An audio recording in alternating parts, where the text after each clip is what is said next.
Hello! Today I would like to talk to you about the internet and its wondrous ways of... No, wait, let's not go with that. I'm sorry.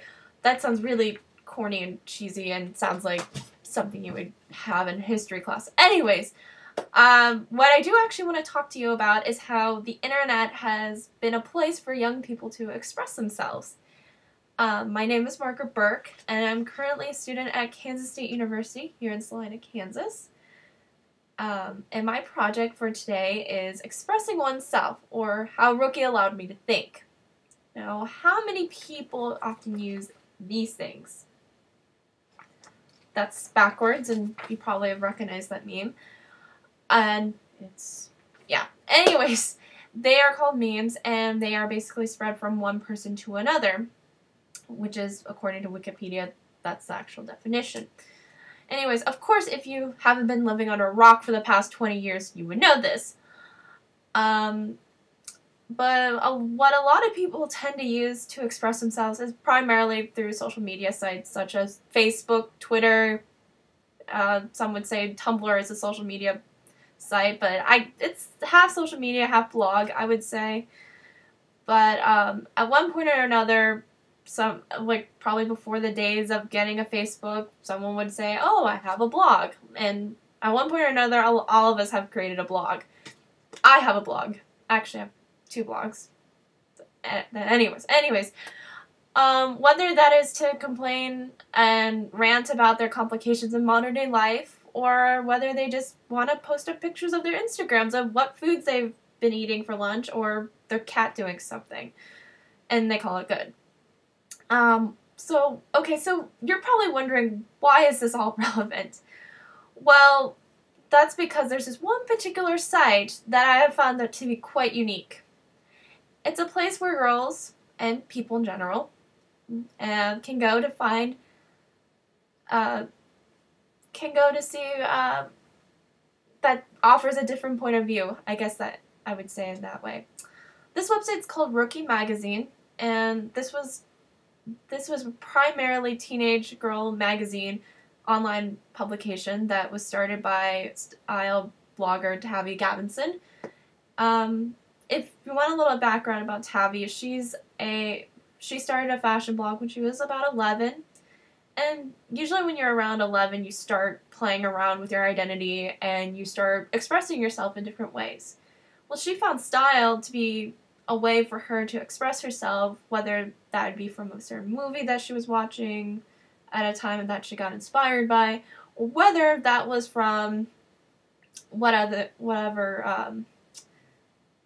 don't know where I'm going with that quite.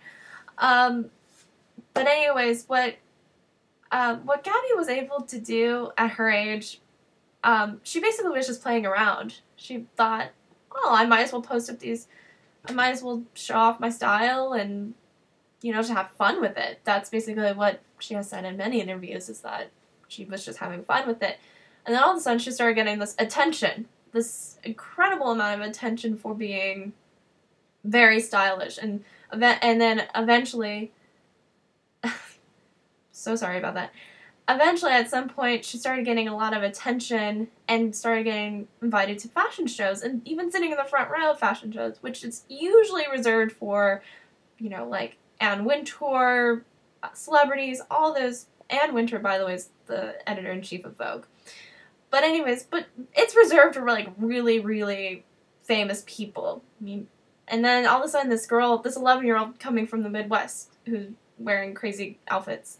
But anyways, what is really unique about what Tavi's been able to do is she realized that there was this gap that was happening online and probably in pop culture in a lot of ways, of just teenage girls not being able to express themselves. For years on end, like, you've had typical teenage magazines such as 17 or YM. If you remember YM, there was, like, all those teen magazines. But it didn't seem like... It kind of felt like when you read those magazines, it sort of was like, here's what is cool right now. And, go buy this. This is a good idea. This is what you should do with your this is what your boyfriend's actually saying, you know, that all those kinds of things. For years on end, that was all we had, basically. But now we have the internet. And then so she decided to start this website called Rookie Magazine. And it's this online publication that provides a different, unique view. And the reason why it provides a unique view is because it allows the readers, you, me, anybody that goes to the site, you can be allowed to submit something, whether that would be a story, whether that would be a personal essay, whether it's photography, art, making a playlist, submitting a question, anything. They are very, very, very open to anybody submitting something. And like most, it's set up like most magazines. They have a monthly theme, and they come out with different stories that apply to those themes, different themes, anything like that. But what's really cool about it is that it's kind of awesome in a way, because every single day they post something up. So it's kind of like, which leaves that sort of anticipation, like, oh, what's next to bring to Rookie? In fact, I check it like multiple times a day just so that I can see what Rookie has, because I'm quite an avid reader of it. But what's unique about it is that it's dealing with the internet, like how the internet is. The internet is basically a place where people can just be anonymous and be able to express themselves. It's a sort of a release for them. It's becoming the new, when you have a blog, it's becoming the new diary entry. It's easy to just log on and, you know, say, hey, I think this is really, really cool. I want to share it with all of you. Or, oh, I'm feeling like crap and I wish someone would listen to me. Well, there's people out there for you. And I'm not sure how that's relevant to Rookie Mag, but what Rookie Magazine was able to do fairly successfully is just not necessarily guide them, not necessarily persuade people to be like how Rookie Magazine's image is, but it's allowed girls to maybe think a little bit outside the box, maybe encourage them, or maybe not necessarily encourage them, but maybe there is an article that pops up or they see a really great picture or something like that, and it inspires them to do something like that. And which there really should be a place for that on the internet. A safe environment that allows girls to be able to express themselves and allows girls to really think about stuff. And I remember in one interview, Tavi said that if they had their magazine produced, it would probably be in some obscure part of the, you know, of a Borders bookstore. Something like that. It wouldn't be it's not necessarily a mainstream site.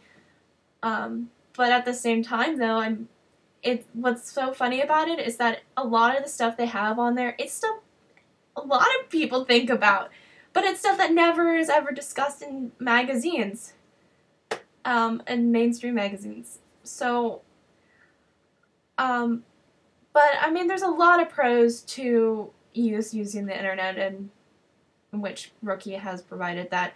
But, I mean, there are some cons, obviously. You have some cyberbullying. You have people that might get offended by something, which it's not really, in my experience, nothing's wrong with Rookie at all. I haven't had a problem with Rookie.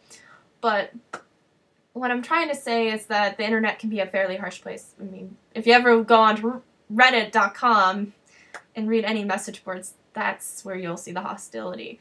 But what's great about Rookie is that they try not to allow that bad, negative energy, all those negative waves, I should say, onto their site, and mostly just to create this place that young girls can go onto, and ladies like myself, who are in their early 20s, to be able to look at. And I think and to go a little editorial here, I believe it's a really wonderful thing, and that I hope they keep it going. And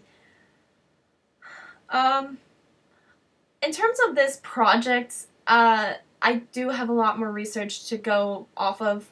I will point that out. This is for a project for my class, Digital Media 2.